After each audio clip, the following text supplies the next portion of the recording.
আসসালামু আলাইকুম প্রাণপ্রিয় শিক্ষার্থীরা, আশা করি তোমরা সবাই ভালো আছো। তো আজকে আমাদের আলোচ্য বিষয় হলো পদার্থবিজ্ঞান দ্বিতীয় পত্র থেকে আজকে আমরা আলোচনা করব হচ্ছে চতুর্থ অধ্যায় নিয়ে, অর্থাৎ তড়িৎ প্রবাহের চুম্বকীয় ও চুম্বকত্ব। তো এই অংশ থেকে আজকে আমরা আলোচনা করব হচ্ছে দুটি সমান্তরাল পরিবাহীর ক্ষেত্রে ক্রিয়াশীল বলের সমীকরণ বা ক্রিয়াশীল চৌম্বক বলের যে সমীকরণ আছে ওই অংশটা নিয়ে আজকে আমরা আলোচনা করব। অর্থাৎ দুটি পরিবাহী তার যখন পরস্পর সমান্তরালে থাকবে, তার দ্বয়ের মধ্য দিয়ে যখন কারেন্ট প্রবাহিত হবে, তার দ্বয় একটা নির্দিষ্ট দূরত্বে থাকবে, ওই দূরত্বে প্রত্যেকটা তার কী পরিমাণ চৌম্বক বল অনুভব করবে ওই চৌম্বক বলের রাশিমালা নিয়ে আজকে আমরা আলোচনা করব, বা এই অংশটা নিয়ে আজকে আমরা আলোচনা করব। তো চলো আমরা শুরু করি। যেমন এখানে আমি একটা চিত্র এঁকে রাখছি, দেখো চিত্রের মধ্যে PQ এবং RS দুইটা পরিবাহী, অর্থাৎ দুইটা সমান্তরাল পরিবাহী। PQর মধ্য দিয়ে মনে করো I1 কারেন্ট প্রবাহিত হচ্ছে, আর RS এর মধ্য দিয়ে মনে করো I2 কারেন্ট প্রবাহিত হচ্ছে। তাহলে PQ হলো একটা পরিবাহী, এর মধ্য দিয়ে I1 কারেন্ট প্রবাহিত হচ্ছে, RS হলো একটা পরিবাহী, এর মধ্য দিয়ে I2 কারেন্ট প্রবাহিত হচ্ছে। তাহলে এই যে দুইটা পরিবাহীর মধ্যবর্তী দূরত্ব কত? এই দুইটা পরিবাহীর মধ্যবর্তী দূরত্ব হলো R। তাহলে PQর মধ্য দিয়ে I1 কারেন্ট প্রবাহিত হচ্ছে, RS এর মধ্য দিয়ে I2 পরিমাণ কারেন্ট প্রবাহিত হচ্ছে। এই দুইটা পরিবাহীর মধ্যবর্তী দূরত্ব হচ্ছে R। এই দুইটা পরিবাহীর মধ্যবর্তী দূরত্বকে R দ্বারাও প্রকাশ করা হয়, আবার কখনো কখনো আমরা T দ্বারাও প্রকাশ করি, আবার কোথাও কোথাও এটাকে A দ্বারাও প্রকাশ করা হয়, সেটা কোনো ফ্যাক্টর না। এখন আসো, এই যে PQর মধ্য দিয়ে যখন তড়িৎ পরিবাহিত হয়, আমরা জানি কোনো একটা পরিবাহীর মধ্য দিয়ে তড়িৎ পরিবাহিত হলে তার চারপাশে কিসের সৃষ্টি হয়? তার চারপাশে চৌম্বক ক্ষেত্রের সৃষ্টি হয়। এখন চুম্বক ক্ষেত্রটা কোথায় সৃষ্টি হয় সেটা আবার আমরা নির্ণয় করতে পারি ফ্লেমিংয়ের ডানহস্ত নীতির সাহায্যে। ফ্লেমিংয়ের ডানহস্ত নীতি আমি তোমাদের এই অধ্যায়ের প্রথম দিকের ক্লাসগুলির মধ্যে তোমরা দেখবা যে ফ্লেমিংয়ের ডানহস্ত নীতির মধ্যে আমি বলছিলাম যে এটা যদি একটা পরিবাহী তার হয়, এই তারের মধ্য দিয়ে যদি তড়িৎ পরিবাহিত হয়, এই দিকে হচ্ছে চৌম্বক ক্ষেত্রের দিক, এইদিকে চৌম্বক ক্ষেত্রের দিক। তাহলে দেখো চৌম্বক ক্ষেত্রের দিক কিন্তু আস্তে আস্তে পরিবর্তন হচ্ছে। এই যে তাহলে প্রথমে এদিকে হচ্ছে বাহিরের অর্থাৎ ভিতরের দিকে, আবার এদিকে আমি যদি আমার দিকে বলি অর্থাৎ এই দিকটা হচ্ছে পাঠকের দিকে, এদিকটা হচ্ছে পাঠকের দিকে বা কাগজতলের লম্ব বরাবর বাহিরের দিকে, আর এই দিকটা হচ্ছে ভিতরের দিকে বলতে কাগজতলের লম্ব বরাবর ভিতরের দিকে। তাহলে দেখো এই যে তড়িৎ পরিবাহিত হচ্ছে, আমরা জানি ডান হাতের বৃদ্ধাঙ্গুল বরাবর যদি তড়িৎ পরিবাহিত হয়, বাকি 4 আঙ্গুল নির্দেশ করতেছি তার চৌম্বক ক্ষেত্রের দিক। তাহলে এই দিক বরাবর তড়িৎ পরিবাহিত হলে এই যে চৌম্বক ক্ষেত্রের দিকটা হবে এরকম, এই যে এরকম, অর্থাৎ এইদিকে অর্থাৎ কাগজতলের লম্ব বরাবর বাহিরের দিকে অর্থাৎ পাঠকের দিকে, আবার এই দিকে কাগজতলের লম্ব বরাবর ভিতরের দিকে অর্থাৎ কাগজতলের ভিতরের দিকে। এটা হলো ডানহস্ত নীতি। এখন খেয়াল করো, এই PQ তারের মধ্য দিয়ে তড়িৎ পরিবাহিত হচ্ছে, এই PQ তারের মধ্য দিয়ে যদি তড়িৎ পরিবাহিত হয়, এই PQ তারের জন্য এইখানে মনে করো R দূরত্বে আমরা যদি এখানে একটা বিন্দু কাউন্ট করি, যেমন মনে করো এটা হলো A বিন্দু, এটা হলো B বিন্দু, অর্থাৎ PQ তারের মধ্য দিয়ে যখন I1 কারেন্ট প্রবাহিত হবে, এই PQ তার হতে R দূরত্বে B বিন্দুতে একটা চৌম্বক ক্ষেত্র সৃষ্টি হবে। এই চৌম্বক ক্ষেত্রের দিক কোন দিকে হবে? দেখো আমার এই হাতের সাথে এই চিত্রটা মিলাও, দেখো PQ তারের মধ্য দিয়ে কারেন্ট প্রবাহিত হচ্ছে, কোন দিকে? উপরের দিকে। কারেন্ট প্রবাহিত হচ্ছে এখানে উপরের দিকে। তাহলে কারেন্ট যদি এখানে উপরের দিকে প্রবাহিত হয়, তাহলে আমার কারেন্ট প্রবাহিত হচ্ছে উপরের দিকে। চৌম্বক ক্ষেত্রের দিকটা দেখো আস্তে আস্তে, চৌম্বক ক্ষেত্রের দিকটা কোন দিকে? অর্থাৎ এই B বিন্দুতে চৌম্বক ক্ষেত্রের দিক কাজ করবে ভিতরের দিকে। কারেন্ট প্রবাহিত হচ্ছে PQ তারের মধ্য দিয়ে, তাহলে চৌম্বক ক্ষেত্রের দিক বের করবে কোন বিন্দুতে? B বিন্দুতে। তাহলে B বিন্দুতে চৌম্বক ক্ষেত্রের দিক আমার হাতের এই বাকি আঙ্গুলগুলি কোন দিকে নির্দেশ করতেছে? ভিতরের দিকে। অর্থাৎ এই যে B বিন্দুতে যে চৌম্বক ক্ষেত্র সৃষ্টি হবে, এই চৌম্বক ক্ষেত্রটা হবে কাগজতলের ভিতরের দিকে। এটাকে আমি এখানে ক্রস চিহ্ন দ্বারা প্রকাশ করছি, অর্থাৎ এইখানে এটা হলো ক্রস চিহ্ন, ক্রস চিহ্ন দ্বারা বোঝায় কাগজতলের ভিতরের দিকে। আবারও বলতেছি, তড়িৎ পরিবাহিত হচ্ছে PQ তারের মধ্য দিয়ে, I পরিমাণ তড়িৎ প্রবাহ। চৌম্বক ক্ষেত্র সৃষ্টি হয়েছে B বিন্দুতে, কত দূরে? R দূরে। এই B বিন্দুতে সৃষ্ট চৌম্বক ক্ষেত্রের দিক, এই যে হাতের এই যে বাকি 4 আঙ্গুল কোন দিকে কাজ করতেছে? কাগজতলের লম্ব বরাবর ভিতরের দিকে, অর্থাৎ কাগজতলের লম্ব বরাবর ভিতরের দিকে। অর্থাৎ B বিন্দুতে যে চৌম্বক ক্ষেত্র সৃষ্টি হয়েছে, এই চৌম্বক ক্ষেত্র হলো B1। এই B1 কাজ করবে কোন দিকে? কাগজতলের লম্ব বরাবর ভিতরের দিকে। এখন আসো, এই B1 নির্ণয়ের সমীকরণ কি? আমরা জানি ঋণু তারের ক্ষেত্রে সমীকরণ হলো μ0I/2πa বা 2πd। যেহেতু এখানে আমি দূরত্ব R বিবেচনা করছি, এই কারণে লিখছি μ0I1 2πr। এখন তোমরা হয়তো বলতে পারো যে B বিন্দুর মধ্য দিয়ে তো কারেন্ট প্রবাহিত হচ্ছে I2, আমি এখানে কেন I1 লিখলাম?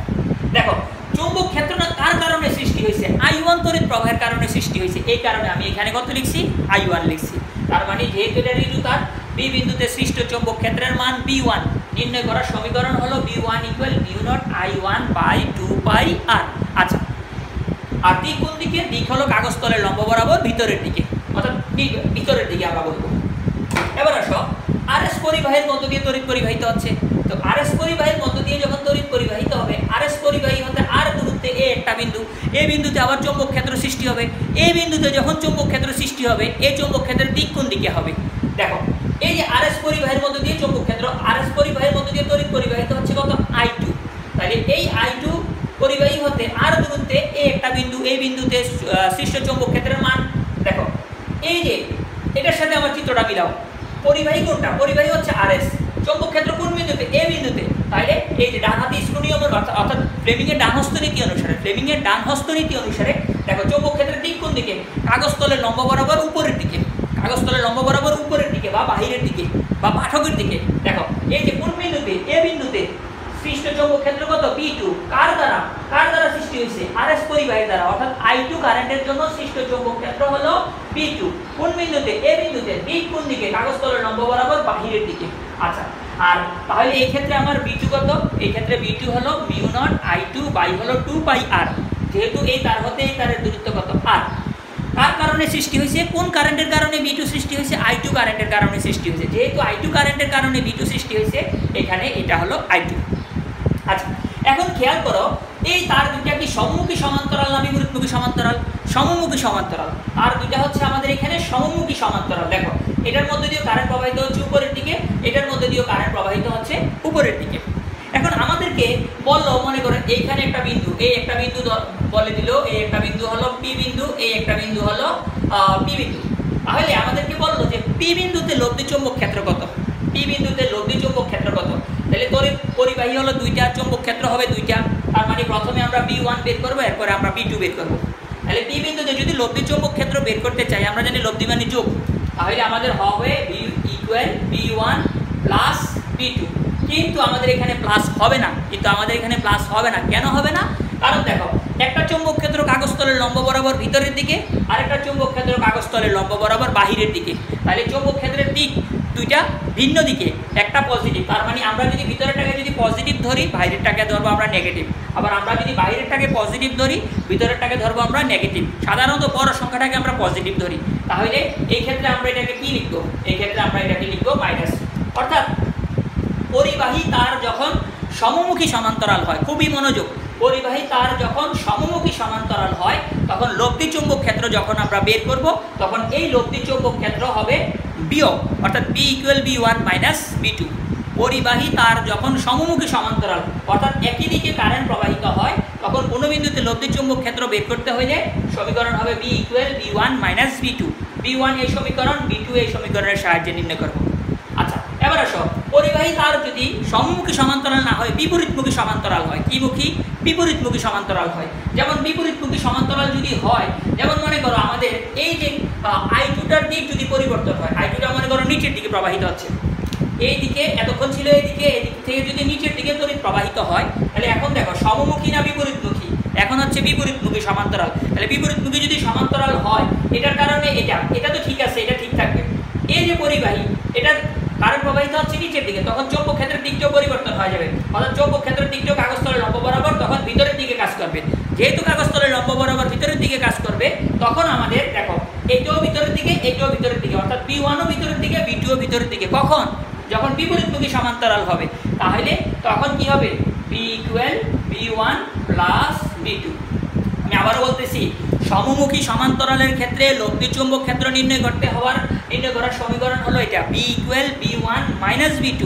আর বিপরীতমুখী সমান্তরালের ক্ষেত্রে লব্ধি চৌম্বক ক্ষেত্র নির্ণয় করার সমীকরণ হলো B = B1 + B2।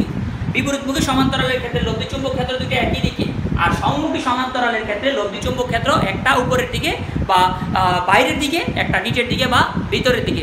এই কারণে একবার মাইনাস একবার প্লাস। সাধারণত এই প্রশ্নটা কিন্তু বেশি বেশি আসছে এবং স্টুডেন্টরা কিন্তু এই জায়গায় বেশি বেশি ভুল করে। সমমুখী সমান্তরালে হয় বিয়োগ, বিপরীতমুখী সমান্তরালে হয় যোগ। সাধারণত আমরা উল্টাটা দিয়ে দিই স্টুডেন্টরা। আচ্ছা, গেল এটা লব্ধি চৌম্বক ক্ষেত্রের দিকে। এবার আসো ক্রিয়াশীল বল। ক্রিয়াশীল বল এটা মুছে নেই। দেখো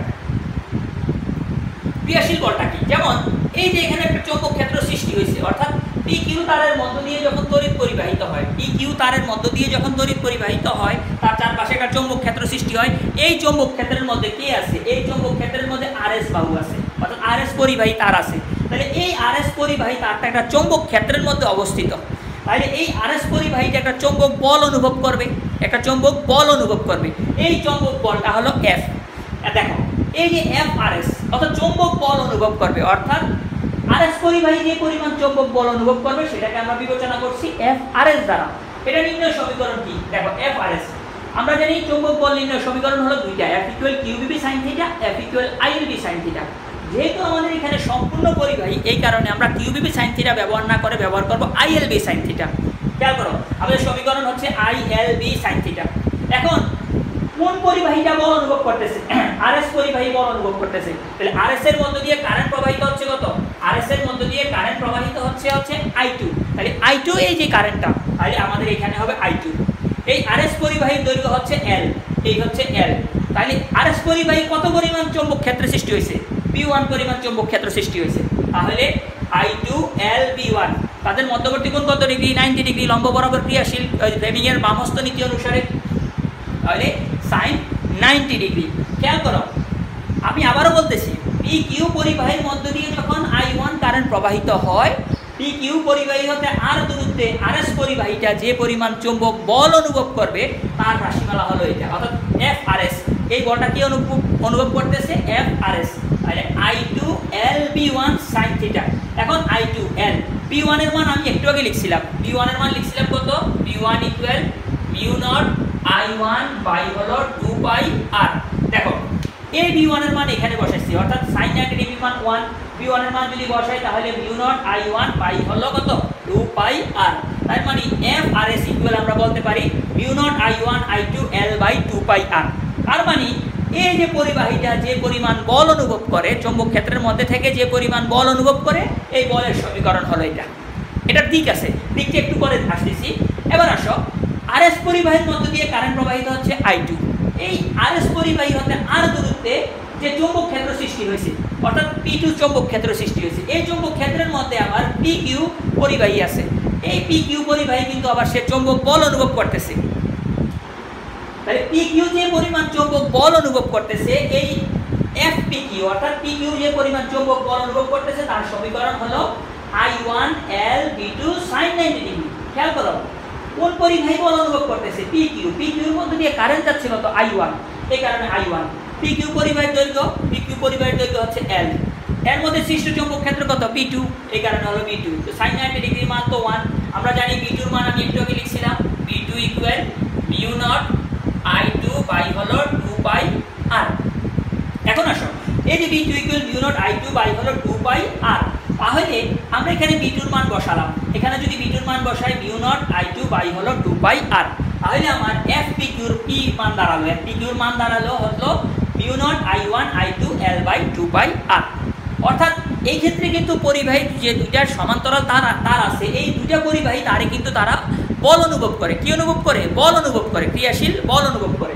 যেহেতু তারা বল অনুভব করে, এই দুইটা বলের সমীকরণই হলো এটা। এখন বলের দিক আছে, আসো বলের দিকটা ব্যাখ্যা করব হচ্ছে আমরা ফ্লেমিং এর বাম হস্ত নীতির সাহায্যে। ফ্লেমিং এর বাম হস্ত নীতি কি বলছে? এই যে এই দিক বরাবর হলো চৌম্বক ক্ষেত্র, তর্জনী বরাবর কি? তর্জনী বরাবর হলো চৌম্বক ক্ষেত্র। আর মধ্যমা বরাবর কি? মধ্যমা বরাবর হচ্ছে তড়িৎ ক্ষেত্র। আর বৃত্তাঙ্গুল বরাবর কি? বৃত্তাঙ্গুল বরাবর হচ্ছে ক্রিয়াশীল বল। আমরা ফ্লেমিং এর বাম হস্ত নীতির সাহায্যে এখানে যে ক্রিয়াশীল বলগুলি আছে এই বলগুলি আমরা বের করতে পারবো। আসো যেমন আমাদের এখানে খেয়াল করো, প্রথমে আমাদের এই যে আমরা FPQটা বের করবো। কি বের করবো? FPQ। দেখো এই যে বৃত্তাঙ্গুল বরাবর কি? বৃত্তাঙ্গুল বরাবর হচ্ছে আমার এখানে ক্রিয়াশীল বল, বৃত্তাঙ্গুল বরাবর ক্রিয়াশীল বল। আর তর্জনী বরাবর কি? চৌম্বক ক্ষেত্র। তর্জনী বরাবর হলো চৌম্বক ক্ষেত্র। খেয়াল করো এই যে আমার F কাজ করতেছে কোন দিকে? এই যে ডান পাশে, এদিকে কাজ করতেছে। আর এই যে তর্জনী মধ্যমা বরাবর কি? মধ্যমা বরাবর হলো তড়িৎ ক্ষেত্র। মধ্যমা বরাবর তড়িৎ ক্ষেত্র। তাহলে তড়িৎ ক্ষেত্র দিকটা কোন দিকে? উপরের দিকে। তড়িৎ ক্ষেত্রের দিক হচ্ছে এই দেখো, তড়িৎ ক্ষেত্রের দিক হচ্ছে উপরের দিকে, অর্থাৎ তড়িৎ প্রবাহের দিক উপরের দিকে। এই মধ্যমাটা কাজ করতেছে উপরের দিকে, আর এই যে বৃত্তাঙ্গুল কাজ করতেছে এই ডান পাশে। আর এই যে চৌম্বক ক্ষেত্রটা কাজ করতেছে কোন দিকে? চৌম্বক ক্ষেত্রটা কাজ করতেছে এই দেখো বাইরের দিকে। বিষয়টা হচ্ছে এইরকম, বিষয়টা এইরকম হয়। অর্থাৎ এই বলটা কাজ করতেছে এইদিকে, আর এই যে তর্জনী মানে চৌম্বক ক্ষেত্র, এই চৌম্বক ক্ষেত্র কাজ করতেছে P2 অর্থাৎ উপরের দিকে, আর এই মধ্যমা কাজ করতেছে এই যে এই পরিবাহী বরাবর অর্থাৎ PQ বরাবর। তাহলে ফ্লেমিং এর বামস্থ নীতির সাহায্যে আমরা এই যে FPQটা পেলাম। এবার আসো, এবার হলো FRS তো একই রকম। দেখো আমাদের এখানে এই যে দেখো, এটা হচ্ছে চৌম্বক ক্ষেত্রের দিক, এটা হচ্ছে চৌম্বক ক্ষেত্রের দিক, আর এটা হচ্ছে কার দিক? এটা হচ্ছে আমাদের তড়িৎ ক্ষেত্র। এই হলো চৌম্বক, যে এই হলো ক্রিয়াশীল বল, অর্থাৎ এই বৃত্তাঙ্গুল বরাবর হলো ক্রিয়াশীল বল, এটা হলো চৌম্বক বল, আর এটা হলো কি তড়িৎ বল, অর্থাৎ মধ্যমা বরাবর হলো তড়িৎ বল। তাহলে আমার তড়িৎ প্রবাহিত হচ্ছে কোন দিকে? আমার তড়িৎ প্রবাহিত হচ্ছে উপরের দিকে। তড়িৎ প্রবাহিত হচ্ছে কোন দিকে? এই যে উপরের দিকে। খেয়াল করো, এই যে মধ্যমা বরাবর হচ্ছে কি তড়িৎ প্রবাহ, তড়িৎ প্রবাহ হচ্ছে মধ্যমা বরাবর, আর এই তর্জনী বরাবর চৌম্বক ক্ষেত্র অর্থাৎ কাগজ তলের লম্ব বরাবর ভিতরের দিকে, এটা কাজ করতেছে ভিতরের দিকে, এটা কাজ করতেছে উপরের দিকে, আর এই হচ্ছে ক্রিয়াশীল বল অর্থাৎ বাম পাশে, এদিকে বাম দিকে কাজ করতেছে। খেয়াল করো একেবারে মিলে যায় কিন্তু। এই যে তর্জনী বরাবর চৌম্বক ক্ষেত্রের দিক, কাগজ তলের লম্ব বরাবর ভিতরের দিকে অর্থাৎ B1 কাজ করতেছে ভিতরের দিকে, আর এই যে মধ্যমা বরাবর তড়িৎ প্রবাহের দিক অর্থাৎ I2 কাজ করতেছে উপরের দিকে, আর ক্রিয়াশীল বল FRS কাজ করতেছে এদিকে। অর্থাৎ দেখা যাচ্ছে কি? দেখা যাচ্ছে এখানে দুইটা বল পরস্পরের দিকে আসতেছে, অর্থাৎ FPQ এবং FRS পরস্পরের দিকে আসতেছে। খেয়াল করো এখানে পরিবাহী তার দুইটা কি? পরিবাহী তার দুইটা হলো সমমুখী সমান্তরাল। তাইলে আমরা বলতে পারি সমমুখী সমান্তরালের ক্ষেত্রে ক্রিয়াশীল বল হয় আকর্ষণধর্মী। সমমুখী সমান্তরালের ক্ষেত্রে ক্রিয়াশীল বল হয় আকর্ষণধর্মী। আর যদি বিপরীতমুখী সমান্তরাল হতো, যদি এটা বিপরীতমুখী সমান্তরাল হতো তখন ক্রিয়াশীল বল হতো বিকর্ষণধর্মী। তখন বিপরীতমুখী সমান্তরালের ক্ষেত্রে একটা যদি এইদিকে হয় তখন একটা ক্রিয়াশীল বল হবে এইদিকে, আর একটা ক্রিয়াশীল বল হবে এইদিকে। বিপরীতমুখী সমান্তরালের ক্ষেত্রে ক্রিয়াশীল বল হয় বিকর্ষণধর্মী। এই অংশটা কাজে লাগিয়ে আমাদের 4 নম্বরের প্রশ্ন আসে যে পরিবাহী তারের ক্ষেত্রে যদি তড়িৎ প্রবাহের মান পরিবর্তন করা হয় ক্রিয়াশীল বলের মান ওদিকে কিরূপ পরিবর্তন হবে? তাহলে আমরা মাথায় রাখবো কি? সমমুখী সমান্তরালের ক্ষেত্রে ক্রিয়াশীল বল হয় আকর্ষণধর্মী পরস্পরের দিকে, আর বিপরীতমুখী সমান্তরালের ক্ষেত্রে ক্রিয়াশীল বল হয় বিকর্ষণধর্মী। তো খেয়াল করো এখানে আমরা ক্রিয়াশীল বলের সমীকরণ পাইছি। ক্রিয়াশীল বলের সমীকরণ পাইছি হচ্ছে আমরা এরকম যে F equal mu naught I1 I2 L by 2 pi T। এটা হলো ক্রিয়াশীল বলের সমীকরণ, অর্থাৎ এই তারগুলির যে বল অনুভব করে এই বলের সমীকরণ। এখন আমরা যদি একক দৈর্ঘ্যের ক্রিয়াশীল বল বের করি, একক দৈর্ঘ্যের ক্রিয়াশীল বল অর্থাৎ L নিচে চলে আসবে, তখন হবে কি mu naught I1 I2 by হলো 2 pi T। আমরা ডিউ লিখতে পারি, আরও লিখতে পারি, সেটা কোনো ফ্যাক্টর না। তাহলে যেহেতু আমরা এখানে আর ব্যবহার করছি এই কারণে এখানে আমরা আর ব্যবহার করছি। তাহলে দেখো এটা হলো তারের উপর ক্রিয়াশীল বলের সমীকরণ mu naught I1 I2 L by 2 pi R। আর এটা হলো তারের একক দৈর্ঘ্যের ক্রিয়াশীল বল অর্থাৎ F by L equal mu naught I1 I2 by হলো 2 pi R। এটার একক হলো নিউটন আর এটার একক হলো নিউটন পার মিটার। যেহেতু একক দৈর্ঘ্যের ক্রিয়াশীল বল এই কারণে নিউটন পার মিটার।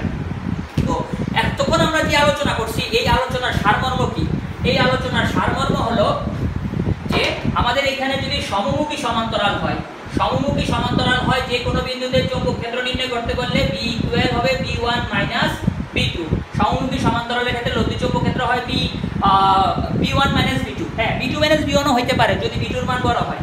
আচ্ছা, আর যদি বিপরীতমুখী সমান্তরাল হয়, এই যে বিপরীতমুখী সমান্তরালের ক্ষেত্রে লব্ধি চৌম্বক ক্ষেত্র B ইকুয়াল হবে কত? B1 plus B2। তো আমরা সাধারণত এই অংশটা ভালোভাবে দেখো, এই অংশটা যদি আমরা বুঝি তাহলে আমাদের পরীক্ষায় অ্যান্সার করতে সহজ হবে। খেয়াল করো সমমুখী সমান্তরালের ক্ষেত্রে লব্ধি চৌম্বক ক্ষেত্র হয় B1 মাইনাস B2, বিপরীতমুখী সমান্তরালের ক্ষেত্রে লব্ধি চৌম্বক ক্ষেত্র হয় B1 প্লাস B2। তোমরা পরীক্ষায় এই জায়গাটার মধ্যে ভুল করবা, অতএব এই জায়গাটা বারবার বলতেছি, খুব ভালোভাবে দেখবা। আর সমমুখী সমান্তরালের ক্ষেত্রে লব্ধি ক্রিয়াশীল বল হয় আকর্ষণধর্মী। এটার ক্ষেত্রে অর্থাৎ সমমুখী সমান্তরালের ক্ষেত্রে ক্রিয়াশীল বল হবে আকর্ষণধর্মী, আর বিপরীতমুখী সমান্তরালের ক্ষেত্রে ক্রিয়াশীল বল হবে বিকর্ষণধর্মী।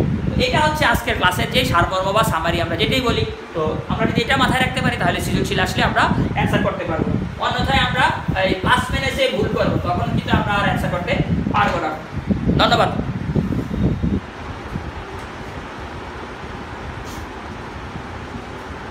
প্রাণপ্রিয় শিক্ষার্থীরা, আমরা এখন এই অংশটার উপর একটা সৃজনশীল নিয়ে আলোচনা করব। দেখি আমরা কি আসে সৃজনশীলের মধ্যে। এইখানে হলো দুইটা পরিবাহী আছে, একটা হলো 3 এম্পিয়ার কারেন্ট প্রবাহিত হচ্ছে, এটার মধ্যে দিয়ে 5 এম্পিয়ার কারেন্ট প্রবাহিত হচ্ছে। এই যে P একটা বিন্দু, এইখানে P একটা বিন্দু, এই যে P বিন্দু, এটার দূরত্ব হলো এখানে দিয়ে দিল 3 মিটার, আবার এই জায়গাটার দূরত্ব দিয়ে দিল এখানে 3 মিটার। অর্থাৎ টোটালটা হলো 6 মিটার, টোটালটা হলো 6 মিটার। তাহলে বি বিন্দুটা হলো মধ্যবিন্দু, বি বিন্দুটা হলো মধ্যবিন্দু। আমরা নাম দিতে পারি চাইলে, এটা হলো এবি পরিবাহী আর এটা হলো সিডি পরিবাহী। এই হলো আমাদের উদ্দীপক। অর্থাৎ দুইটা পরিবাহী তার দেওয়া আছে পরস্পর থেকে 6 মিটার দূরে, পি একটা বিন্দু, এই পরিবাহী থেকে 3 মিটার দূরে, এই পরিবাহী থেকে 3 মিটার দূরে, তার মানে বলতে পারি মধ্যবিন্দুতে আছে। এবি পরিবাহীর মধ্য দিয়ে কারেন্ট প্রবাহিত হচ্ছে 3 অ্যাম্পিয়ার, সিডি পরিবাহীর মধ্য দিয়ে কারেন্ট প্রবাহিত হচ্ছে 5 অ্যাম্পিয়ার।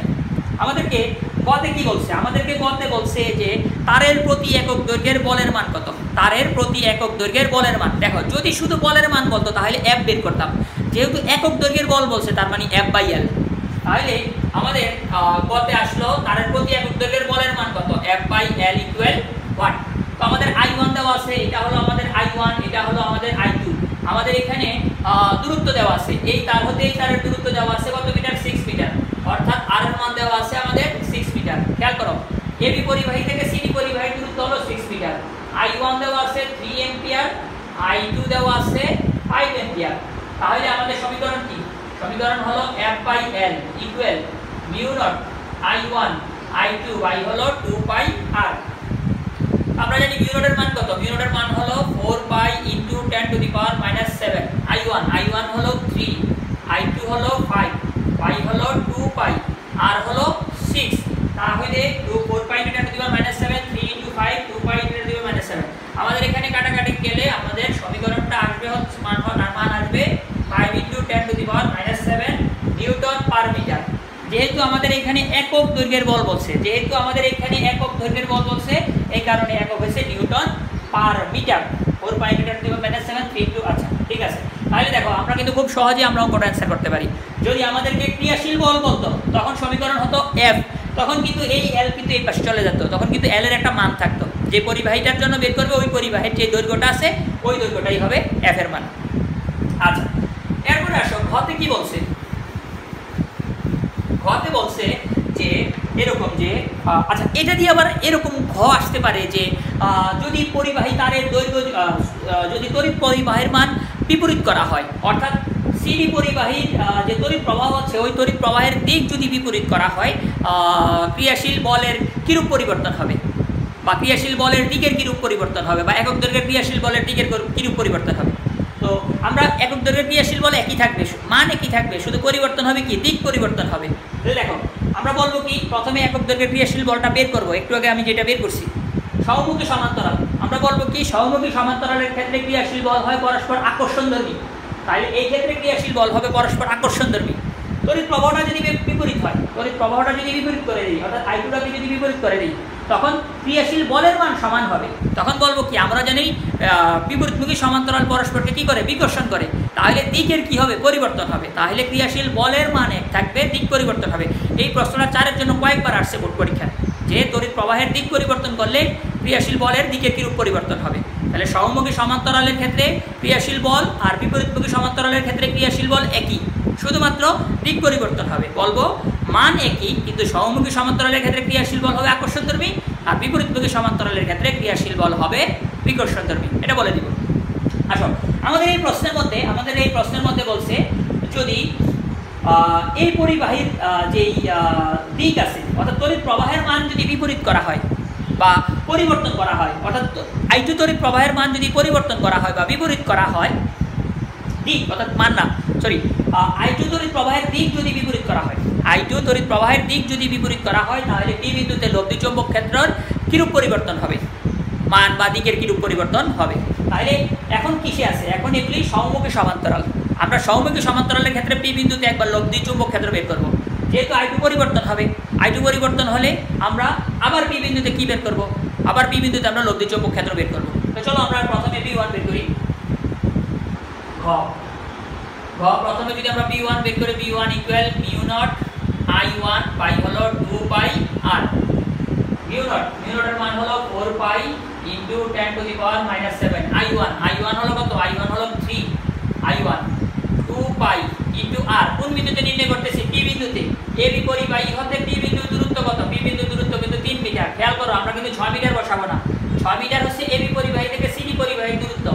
এবি পরিবাহী হতে P বিন্দুর দূরত্ব হচ্ছে কত মিটার, 3 মিটার। আমরা P বিন্দুতে বের করবো, এই কারণে আমরা এখানে 3 মিটার লিখব। তাহলে আমাদের এইখানে 3 কাটা যাবে, পাই কাটা যাবে, এটা কাটা যাবে, তাহলে 2। তার মানে আমাদের P1 ইকুয়াল আসলো 2 × 10⁻⁷ টেসলা P1। আচ্ছা, তাহলে এর দিক কোন দিকে হবে? এর দিক হবে ডানহাতি, যে আমরা যে ডানহস্ত নীতি করছি, ডানহস্ত নীতি অনুসারে এর দিক হবে নিচের দিকে। এই যে এর দিক হবে নিচের দিকে, এই যে P1 এর দিক হবে এই যে নিচের দিকে। এবার আসো B2 যদি আমরা বের করি, B2 ইকুয়াল হবে μ0 I2 বাই হলো 2πr। μ0 এর মান 4π × 10⁻⁷ I2 এর মান কত? I2 এর মান হলো 5 ডিভাইডেড বাই 2π × r। দেখো সিডি পরিবাহী হতে বি বিন্দুর দূরত্ব কত? 3 মিটার। সিডি পরিবাহী হতে বি বিন্দুর দূরত্ব হলো 3 মিটার। তাহলে এই পাই কাটা, তাহলে এইখানে এটা দিয়ে কাটলে 2, তাহলে 5 × 2 = 10, 10 বাই 3, তার মানে হলো 3.33। তার মানে আমরা লিখতে পারি B2 ইকুয়াল 3.33 টেসলা। তাহলে একটু আগে যে আলোচনা করছি ওই আলোচনা অনুসারে তার দিক কোন দিকে? তার দিক কাজ করবে উপরের দিকে, অর্থাৎ P1 এর দিক কাজ করবে নিচের দিকে, কাগজ তলের ভিতরের দিকে, আর B2 এর দিক কাজ করবে কাগজ তলের উপরের দিকে। যেহেতু সমমুখী সমান্তরাল, ফ্লেমিং এর যে ডানহস্ত নীতি আছে, ফ্লেমিং এর যে ডানহস্ত নীতি অনুসারে ওই অনুসারে B1 নিচের দিকে, B2 উপরের দিকে। আর তাছাড়া আমরা দিক যদি পরীক্ষার হলে যদি আমরা নাও দেখাই, তাহলে আমরা তো জানি সরাসরি যে সমমুখী সমান্তরালের ক্ষেত্রে লব্ধি চৌম্বক ক্ষেত্র হয় বিয়োগ। তাহলে দেখো এখানে B1 নিচের দিকে, এখানে B2 উপরের দিকে। আমরা B1 - B2 লিখতে পারি, B2 - B1 লিখতে পারি, নির্ভর করবে কোনটা বড় কোনটা ছোট। তাহলে দেখা গেল কি আমাদের কে বড়? আমাদের এখানে বড় হচ্ছে B2, ছোট হচ্ছে B1। তাহলে আমরা এখানে কি লিখব? আমরা লিখব P ইকুয়াল B2 - B1। দেখো আমাদের কিন্তু B2 এর মান বড়, এই কারণে আমি B2 - B1 লিখছি। আমাদের যদি B1 বড় হতো তাহলে আমি B1 - B2 লিখতাম। এখন কোন বিন্দুতে? P বিন্দুতে। তাহলে লেখাটা হবে P বিন্দুতে লব্ধি চুম্বক ক্ষেত্র P ইকুয়াল B2 - B1। মান কত? B2 হলো আমাদের এখানে 3.33, এটা ইনটু 10⁻⁷ টেসলা। 3.33 × 10⁻⁷ টেসলা। তাহলে 3.33 × 10⁻⁷ মাইনাস হলো কত? 2 × 10⁻⁷ টেসলা। তাহলে আমাদের মান আসবে কত? মান আসবে 1.3। আচ্ছা, 1.33 × 10⁻⁷ টেসলা। এটা কখন? এটা হচ্ছে যখন পরিবাহী তার দুইটা সমমুখী সমান্তরালে আছে। পরিবাহী তার দুইটা যখন সমমুখী সমান্তরালে আছে, P বিন্দুতে লব্ধি চৌম্বক ক্ষেত্রের মান হচ্ছে এটা, মাইনাস করব আমরা, P ইকুয়াল B2 - B1। এখন বলা হয়েছে কি I2 পরিবাহীর মান যদি বিপরীত করা হয়, অর্থাৎ মান না দিক, I2 তড়িৎ প্রবাহের দিক যদি বিপরীত করা হয়, তাহলে P বিন্দুতে লব্ধি চৌম্বক ক্ষেত্রের কি রূপ পরিবর্তন হবে? তাহলে মান কিন্তু ঠিকই থাকবে, অর্থাৎ P2 এর মান ঠিক থাকবে, কিন্তু আমরা তখন লব্ধি চৌম্বক ক্ষেত্র যখন P বিন্দুতে নির্ণয় করব, তখন এটা কি হয়ে যাবে? তখন এটা হয়ে যাবে বিপরীতমুখী সমান্তরাল। খেয়াল করো, I2 এর দিক যদি পরিবর্তন করি, এখন এটা সমমুখী সমান্তরাল না বিপরীতমুখী সমান্তরাল? বিপরীতমুখী সমান্তরাল। তো বিপরীতমুখী সমান্তরালের ক্ষেত্রে আমাদের লব্ধি চৌম্বক ক্ষেত্র যখন নির্ণয় করব, তখন আমরা কি করব? আমরা যোগ করব। খেয়াল করো, তখন দিকটা দুইটা কাজ করবে কোন দিকে? দিক দুইটা কাজ করবে একই দিকে। তাহলে দিক দুইটা যদি একই দিকে কাজ করে, আমরা লিখতে পারি B prime equal B2 + B1, অর্থাৎ 3.33 × 10⁻⁷ প্লাস 2 × 10⁻⁷। তাহলে 3 × 5, তার মানে হলো 5.33 × 10⁻⁷ টেসলা। অর্থাৎ B প্রাইমের মান আসবে তখন দুইটা যোগ হবে। কেন দুইটা যোগ হবে? কারণ দুইটাই তখন একই দিকে কাজ করবে, অর্থাৎ B1 আর B2। তাহলে দেখা গেল কি বিপরীতমুখী সমান্তরালের ক্ষেত্রে লব্ধি চৌম্বক ক্ষেত্র যখন বের করব যোগ হবে। কেন যোগ হবে? কারণ B1 এবং B2 তখন একই দিকে কাজ করবে, তখন আমরা এই দুটাকে যোগ করে দিছি 5.33 × 10⁻⁷ টেসলা। তাহলে আমাদের লব্ধি চৌম্বক ক্ষেত্র কি বৃদ্ধি পেল না হ্রাস পেল? লব্ধি চৌম্বক ক্ষেত্র আমাদের এখানে বৃদ্ধি পেল। তাহলে আমরা বলবো কি? আমরা বলবো হচ্ছে B prime greater than B, অর্থাৎ আমরা বলবো যে সিডি পরিবাহীর তড়িৎ প্রবাহের দিক যখন পরিবর্তন করা হয়, P বিন্দুতে সৃষ্ট লব্ধি চৌম্বক ক্ষেত্রের মান পরিবর্তন হবে বা মান বৃদ্ধি পাবে। তাহলে কত বৃদ্ধি পাবে? আমরা যদি এটা থেকে এটা মাইনাস করে দিই, তাহলে কত পরিমাণ বৃদ্ধি পাবে সেটা আমরা বের করতে পারবো। আমি আবারও বলতেছি, সমমুখী সমান্তরালের ক্ষেত্রে লব্ধি চৌম্বক ক্ষেত্র বের করতে হলে আমরা করব বিয়োগ, আর বিপরীতমুখী সমান্তরালের ক্ষেত্রে লব্ধি চৌম্বক ক্ষেত্রে বের করতে হলে আমরা করব যোগ। আর সমমুখী সমান্তরালের ক্ষেত্রে ক্রিয়াশীল বল হবে আকর্ষণধর্মী, বিপরীতমুখী সমান্তরালের ক্ষেত্রে ক্রিয়াশীল বল হবে বিকর্ষণধর্মী। যদি শুধু ক্রিয়াশীল বল বের করতে বলে F equal μ0 I1 I2 L/2πd, আর যদি একক দৈর্ঘ্যের ক্রিয়াশীল বল বলে তাহলে F/L ইকুয়াল μ0 I1 I2 হলো 2πd, d ডিও ইউজ করতে পারি, আরও ইউজ করতে পারি। যদি প্লাস মাইনাসটা যদি আমরা ভালোভাবে দিতে পারি, ভালোভাবে মাথায় রাখতে পারি, তাহলে কিন্তু এই অধ্যায় থেকে, এই অংশ থেকে অঙ্ক আসলে আমরা খুব সহজেই দিতে পারবো। আজকে এতটুকুই। ভালো থাকো, সুস্থ থাকো, অবশ্যই অবশ্যই বাসায় থাকো এবং বিজ্ঞানের সঙ্গে থাকো। ধন্যবাদ।